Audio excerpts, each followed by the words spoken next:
కేరళ మద్యం, బెంగళూరు మద్యం ఈ రెండు మాత్రమే ప్రస్తుతం ఈ ఆంధ్ర రాష్ట్రంలో అత్యధికంగా ఎందుకు అమ్ముడవుతున్నాయి?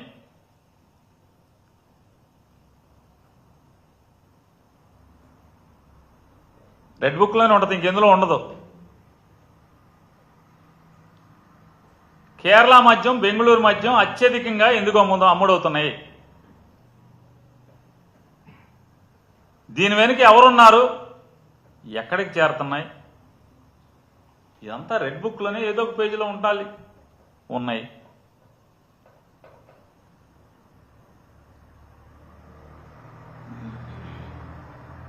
ఈ కషాయ కూటమి ప్రభుత్వం వచ్చి 10 నెలలైన ఈ స్థితిలో ఎండలు మండుతున్నాయి.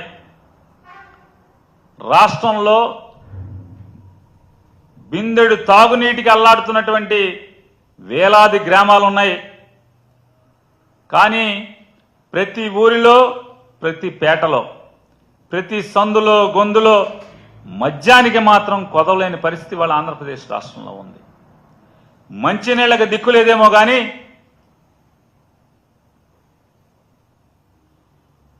ఫోను చేస్తే చాలు మద్యం ఇంట్లో రెక్కల కట్టి వాలే పరిస్థితి వాళ్ళ ఆంధ్ర రాష్ట్ర పరిస్థితిలో ఉన్నటువంటి పరిస్థితి. ఆంధ్రప్రదేశ్లోని చంద్రబాబు నాయుడు గారు, పవన్ కళ్యాణ్ గారు, పురంధేశ్వరి గారి సమిష్టి నాయకత్వంలో నడుస్తున్నటువంటి ఈ ప్రభుత్వంలో, ప్రస్తుత ప్రభుత్వంలో సూపర్ 6 పథకాలకు దిక్కులేదు. కానీ క్యాష్ కొట్టు, బెల్ట్ పట్టు అనే పథకానికి మాత్రం పథకం ఫుల్లుగా నడుస్తున్న పరిస్థితి వాళ్ళు మన కళ్ళకి కనపడుతుంది. బెల్టు లాక్షణం, వేలంపాట్లో పాట పాడుకో, ఎమ్మెల్యేకి డబ్బు కొట్టుకో, బెల్ట్ పట్టుకో. సూపర్ 6 పథకానికి మాత్రం దిక్కులేదు. మాకు ఓటు ఇవ్వండి. మొట్టమొదటిది సూపర్ 6లో మొట్టమొదటిది ప్రతి ఆడగూతురికి 18 ఏళ్లు నిండితం ఆలస్యం 59 సంవత్సరాలు వచ్చేంత వరకు, నిండేంత వరకు కూడా నెలకి 1500 ఇస్తామని చెప్పి ఆ పథకానికి దిక్కులేదు. మొదటి పథకానికి దిక్కులేదు. మొదటి సంతకానికి దిక్కులేదు. ఎన్ని సంతకాలు పెట్టారు? మొదటి సంతకాలు చొక్కా పట్టుకోమన్నాడు. ఎవరైనా మేం చెప్పిన మాట అమలు కాకపోతే చొక్కా పట్టుకోమన్నాడు డిఫాక్టో సీఎం గారు. చొక్కా పట్టుకుందామని కడుపు రగిలినోడు వెళ్తే శుక్రవారం మధ్యాహ్నం నుంచి ఈ డిఫాక్టో సీఎం గారు ఆంధ్ర రాష్ట్రంలో ఉండడు. శుక్రవారం మధ్యాహ్నం నుంచే ఉండడు. మళ్ళీ సోమవారం పొద్దున వస్తాడు. హైదరాబాద్ మకం. లేదా కొడుకు చెప్పాడు కదా తండ్రిని నిలదీద్దాం, తండ్రి చొక్కా పట్టుకుందాం అని వెళ్తే శనివారం మధ్యాహ్నం నుంచి తండ్రి ఉండడు. సోమవారం వస్తాడు మళ్ళీ. సరే ఇద్దరు దొరకట్లేదు కదా. ఈ ప్రభుత్వాన్ని నడిపేది నేనే, నన్ను నమ్మండి, ఓటేయండి అని చెప్పి ఓటేయించుకుంటాకి ఒక ఆయన తిరిగాడు కదా. ఆయన కోసం కొన్ని ఆయన చొక్కా అన్న పట్టుకుందాం అని చెప్పని ప్రజలు ఈ పథకాలు అందవాళ్ళు ఎవరన్నా అంటే ఈ మాటలు ఇచ్చిన వాళ్ళు ఈ మాటలు అమలు కాలేదు కదా. మొన్న పట్టుకోమన్నారు, చొక్కా పట్టుకోమన్నారు కదా, కాలర్ పట్టుకోమన్నారు కదా అని వెళ్తామంటే ఆయనేమో ఆయనేమో కాలర్ లేని చొక్కాలతో లాల్చీలు వేసుకు తిరుగుతాడు. పసుపు రంగు లాల్చీలు, కాషాయ రంగు లాల్చీలు. ఆయన ఎక్కడ ఉంటాడే అంటే ఆయన అసలు దొరకడు. ఎక్కడ ఉంటాడో తెలియదు. ఇక ఈనాడు, జ్యోతి, టీవీ5 ఈ పేపర్లు కానీ టీవీలు కానీ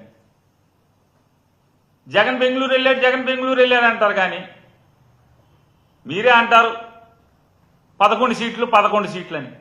11 సీట్లు లేవు, ప్రతిపక్ష హోదా లేదని మీరే చెప్తున్నారు, ప్రజలు ఇవ్వలేదని. ఆయన బెంగళూరు వెళ్తే మాత్రం మీకు మాత్రం పెద్ద పెద్ద తాటికాక్షంతాలతో రాస్తారు. అధికారం ఇచ్చారు ప్రజలు, 164 సీట్లు ఇచ్చారు. ఒకడు ముఖ్యమంత్రి, ఒకడు ఉప ముఖ్యమంత్రి, ఒకడేమో డిఫాక్టో సీఎం. ఈ ముగ్గురు అసలు మామూలు కనపడరు. శుక్రవారం ఒకడు వెళ్ళిపోతాడు, శనివారం ఒకడు వెళ్ళిపోతాడు. ఒక్క రోజన్నా రాశారా? రాసిన పాపాన్ని పోయారు ఎవడన్నా ఒక్కడన్నా? చేతులు రావా?